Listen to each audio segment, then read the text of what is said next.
Brought to you by Team Builders International, specialists in creating high-performance business teams that get results. It's the second Saturday of January and the weather's cut a huge swathe through Scottish rugby today, but here in the tropical corner of Ayrshire there is Troon. The pitch is in perfect condition for the Scottish Hydroelectric National League Division 3 match between Marr and Lismore. Marr came up from the regional leagues last year. They've done pretty well, they're sitting fourth in the table, but one of their defeats was through at Lismore when they lost 34-12. Lismore have come through from the east coast to do a double. Marr are looking for revenge. And revenge started early. Kevin Patty ripping the ball free, popping it up to Stuart Miller. Lovely wee overhead pass there. Kyle Bruning coming in on the angle. And Marr Pack in there, winning the ball. Long pass out from Gavin Anderson to wing Andy Watson and scampering through the Lismore defence for the first try after only 6 minutes. Gavin Anderson, no problem with the conversion. 7-0 to Marr.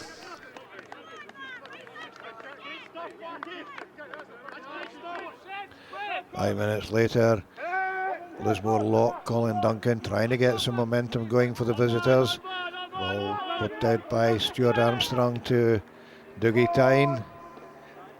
Taken like a goalkeeper there by Stuart Miller, and setting up another attack for Marr.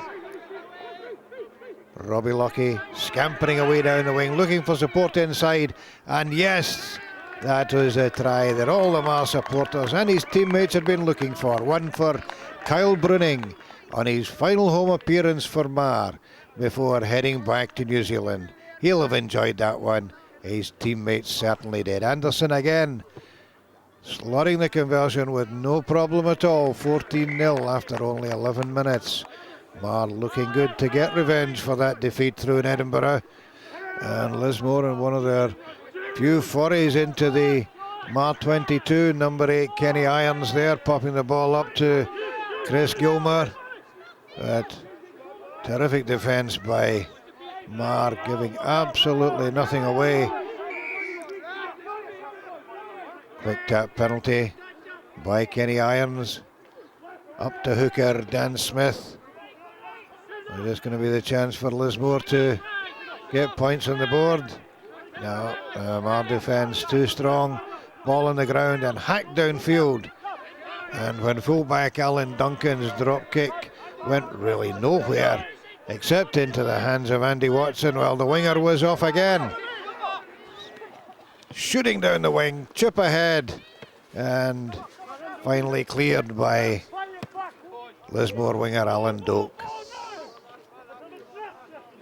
Coming up towards the half-hour mark, the Marr Pack looking pretty strong there in the set piece. The ball thumped downfield by Gavin Anderson, returned by Alan Duncan, but not quite where he meant to put it, too far infield, taken by Kevin Patty, shrugging off a couple of tackles, and on the halfway line, that lovely flip pass up to scrum half Robbie Lucky, and despite a despairing tackle by George Waterfield, the Marr scrum half in under the posts for a cracker of a try. Yeah, well deserved that pat in the head from Gavin Anderson before the Marr number 10 slotted his third conversion. And it's only a couple of minutes later. The Marr power in the pack, telling again. Sean Little bustling forward there. Robbie Lucky working it down the blind for Kevin Patty. Chris Nisbet taking it on, but no advantage to referee Alan Wilson. Up step Gavin Anderson, slammed over the penalty, and that took Marr into a half-time lead of 24 points to 0. Kukri Sports, a sportswear revolution.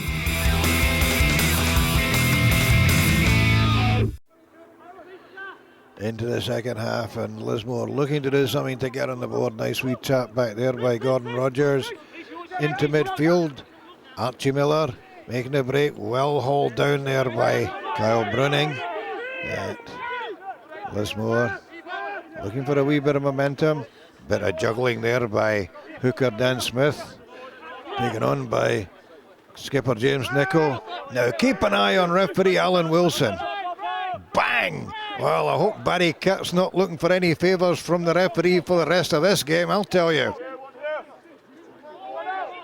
That was about as far as it went for Lismore. The Marr defence got themselves organised again, put a stop to any momentum the visitors had got, and it wasn't long before they were back down into the Lismore danger zone. Ball whipped out there to Gavin Anderson. Lovely pass, lovely run around, and that one flipped out to Andy Watson. Pop up to Cal Brooding in for the try, but Alan Wilson had spotted a forward pass, pulled it back for the scrum. No try given, but it was only a couple of minutes later. Marr keeping up the pressure, Kevin Patty driving on there. Keith Dunsmuir adding his not inconsiderable weight to that one.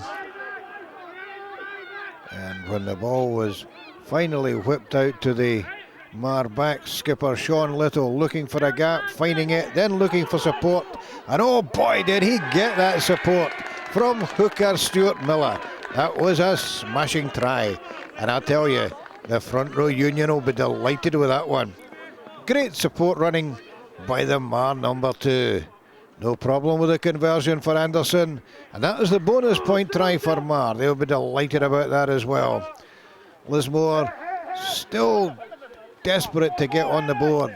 On the halfway line, we tap back there. Scrum half Stuart Armstrong flipping the ball out, and oh, nice wee dummy there by George Waterfield.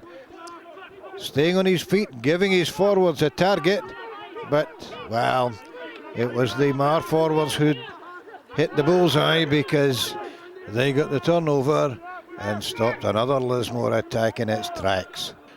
And then Marr got themselves right down the field again, and scrum half Stuart Armstrong getting a wee bit enthusiastic there, off his feet. Penalties at Alan Wilson taken quickly by Gavin Anderson, and Keith Dunsmuir was the man who crashed over for try number 5 in the corner. This time Gavin Anderson's kick didn't go over, but Marr kept up the pressure. The pack giving the Lismore 8 a pretty torrid time there. Don Morrison knocking his man over. Lismore still looking to get some go forward, but the Marr defence now swarming over anything that looked like taking the ball on for Lismore, and this time getting the turnover. The ball slung out there by Robbie Lockie, zipping along the Marr back division, and oh, beautiful wee touch on there for Kyle Brunning to send Andy Watson shooting in there for his second try of the afternoon. Gavin Anderson missed the conversion, but at 41 points to 0, Marr will be very happy with their afternoon's work. It's a good team performance. The forwards stepped up to the mark. They had to prove themselves this time, because last time we played, the opposite team's forwards did dominate, but our guys definitely dominated this game. And the backs, when we started to move the ball wide with quality ball, it went well. We scored some good tries. I think we scored 8 tries in the end, so happy with that. Very happy. So Marr get revenge for that defeat in Edinburgh. They stay 4th in the table. They've got to be happy with that. This is Ron Evans for Scottish Rugby Television at Troon. Brought to you by Team Builders International, specialists in creating high-performance business teams that get results.